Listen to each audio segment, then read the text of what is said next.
On today's show, LG building a $2.8 billion OLED factory for the iPhone and iPad. We have bribery, we have intrigue, we also have what I think is going to be the next features in Final Cut. So let's get into it.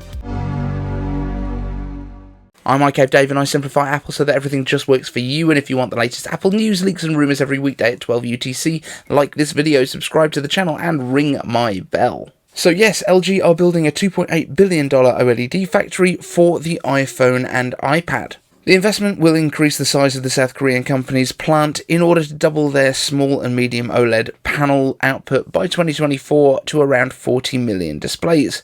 Of course, right now there are 0 OLED iPads, so this appears to support the idea that Apple could be looking into the possibility of bringing this display tech to their tablets after the less than stellar reactions to mini-LED displays, along with its undesirable blooming and difficulty of manufacture.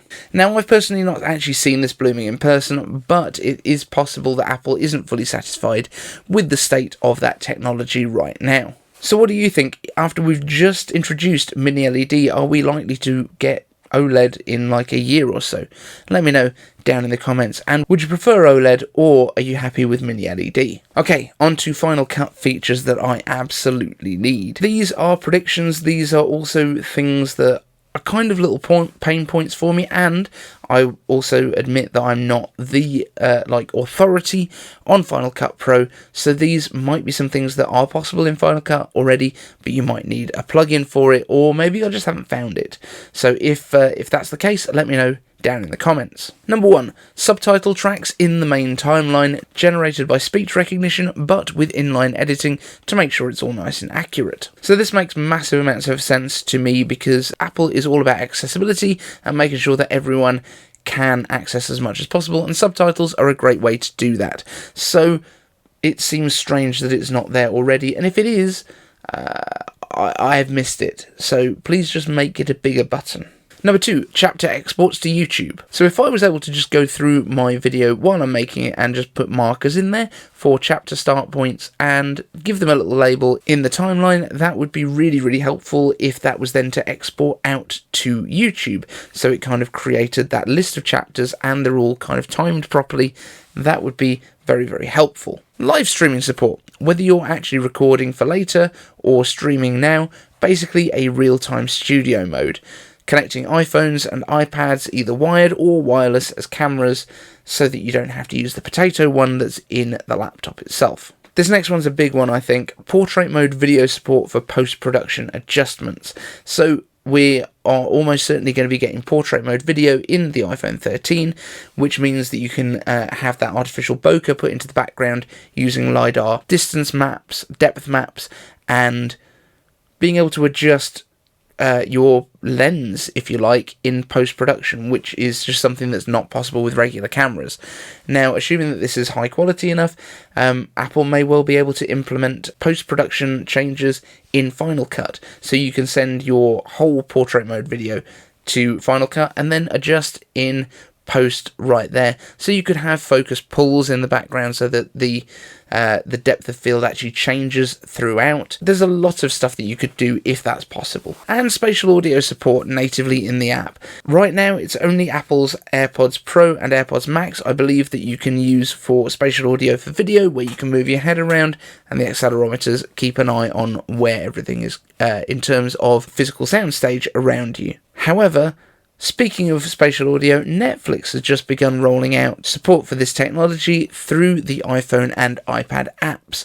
And just as with Apple's own video spatial audio, it's only compatible right now with the AirPods Pro and the AirPods Max, not the first and second generation AirPods, although they do support Dolby Atmos spatial audio in Apple Music, but not the version that gives you the audio in space around where you're holding your iPad. Basically, there's no accelerometer support in those, so they don't know how your head is moving related to the screen, but they can give you still that larger soundstage for music. And finally, via frontpagetech.com, we had breaking news yesterday that the catchily named YRH04E, or Andrei Shimiko, who had been a fairly prominent leak source, according to Vice and Motherboard, was bribed by a 9to5 Mac writer, Guilherme Rambo, at _inside, and this was while said source was working for Apple's global security team, So that might not have been his best decision ever if this is true. Now, I'm going to slap a big old allegedly on this whole section because I don't know, and it's not been proven at this point as far as we know. Front Page Tech goes on to say, after meeting in the online Apple internal community, Guillermo reportedly offered Andrei Shimiko $500 worth of Bitcoin, which is now worth $3,592 in exchange for information and data regarding, at the time, the upcoming iPad Pro features. Shimiko admitted that in a previous conversation, Rambo had told him 95Mac doesn't pay for sources. However, not long after, when Shimiko told Rambo that he had extracted data from an iPhone XR prototype, Rambo responded with, "I'd pay you for that dump." Fucking yikes. As you'd expect, 95Mac then published a story on October the 10th, 2018 called Exclusive iPad Pro Face ID Details, 4K HDR Video over USB-C, AirPod-like Apple Pencil 2 pairing, and more. So just as we're hearing that Apple had been cracking down on leakers, it seems that they were doing some of this from the inside. And it makes it pretty illegal, I think, if you're paying for that information, as opposed to being given it freely. Let me know what you think about this whole scandal down in the comments section, and let's get into some of your iCave answers. Josh asks, iCave answers, when Apple Watch Series 7 comes out, will you get it? I'm still on a pretty new Apple Watch, so this only came out last year. This is the Apple Watch SE. Very, very pleased with it at the moment. Nothing that I feel like I'm missing. Some of those extra medical sensors would be interesting, but I don't feel like at the moment they're going to add too much value for me. But I guess if it looks really cool, then maybe. Master Gavelchek asks, iCave answers, do you use Fancy Shenanigans coffee machine to make your own coffee from beans? I do not. My coffee is the cheapest of the cheap. I use Nescafe, the instant stuff, because most of the coffee that I drink is in the mornings when I have to wake up with the children, and yeah, I just need the caffeine, really. It's more of a functional thing for me. James Apple asks, MacBook, iPhone and Apple Watch event on September 14th, since mass production is starting on the iPhone, Mac and Macs. So those are the things that I think we're going to be seeing. We have had a lack of any iPads in the EEC registrations for the database, so it looks like they're not coming quite as quickly, potentially, but we'll have to wait and see on that. But my prediction, yes, is iPhone, Apple Watch, MacBooks.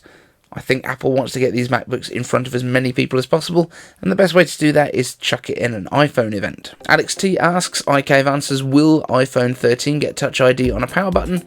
It would not make any sense when a new iPhone increases thicker to increase battery life. Would you go for under display or on power button? I would go for the power button because of simplicity, if that's what Apple is about. Now, I have to say that the simplicity argument is really about the user experience more than it is about how complicated it is to make things.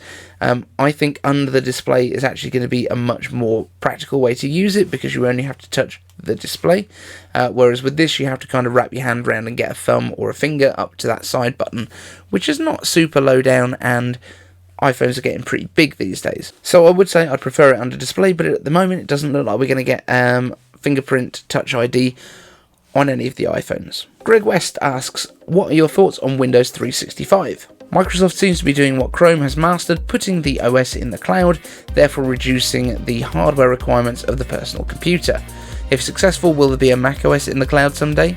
Will low-cost, sub-$400 Macs reduce the need for higher-end processors and storage, leaving the Mac a beautiful high-quality shell for an online computer experience? And it's a really interesting question. I have a feeling that Windows 365 is designed more for commercial use, so anyone that has a team working from home, they would be able to keep their Windows installation on a remote server and just dial into it, essentially, so that there's a lot less issues with data protection, hacking, all that sort of stuff. And of course, sometimes people leave a company and you don't necessarily want them to take all of your customer information with them, especially if they're going to work for a competitor. But it will be interesting to see if these are any good at gaming. It depends what the hardware is on the other end, I guess, how much latency there is, like the time it takes for a click from you to get to the server and then the result to be sent back to you. If that's a long time, that's going to be pretty tricky. But it's going to be an interesting time if that's what Windows is doing. Maybe they are looking to do some lower price things for education. Maybe they're also trying to open it up more for that commercial side too. And the Gloss Dewberry Asks iCave Answers, the one thing am I the only one still having problems with Bluetooth on a MacBook Air M1? I think so. No, I mean, as far as I'm aware, this has been an issue that's been resolved, so do make sure that everything is up to date on your system, that everything is as updated as it can be, and just bear in mind that if you are still having issues, it might be worth getting in touch with Apple to see if there is any troubleshooting, anything that they can do to hard reset that bit of hardware. But we're going to wrap it up there, guys. Thank you so much for watching today, and if you want to ask a question in a future show, just use hashtag iCaveAnswers down in the comments section, and we'll get to your question as soon as we can. Thanks so much for watching. See you in the next one.